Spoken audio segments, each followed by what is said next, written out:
Ikke at få for mange af de her sådan lidt forserede tønder. En flot spilning. Ja, ligger assist der fra Kirkholt. Og den blev også konverteret. Det var da ikke uheldigt. Og så blev den stjålet her. Og den skal udnyttes. Og det bliver den også til et dunk her. Så ja, igen her. Ja, han kommer højt op. Han hænger længe, gør han ikke det? Jo, det gør han. Johnson. Nej. Her. Og så er der ikke rigtig nogen effekt af det endnu. Nej. Den igen her. I begge ender, vel at mærke.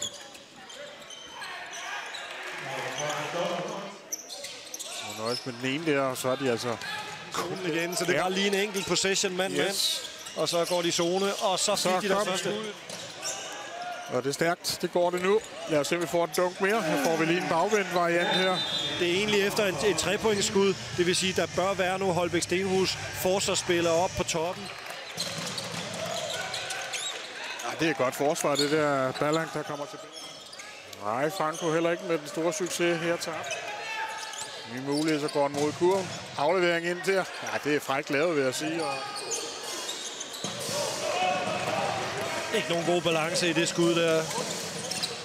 Lynhurtige aktioner op ad gulvet. Det er jo med den risiko, der er for, at han ryger ud, men vinder nok ikke kampen, hvis... Ballank smækker.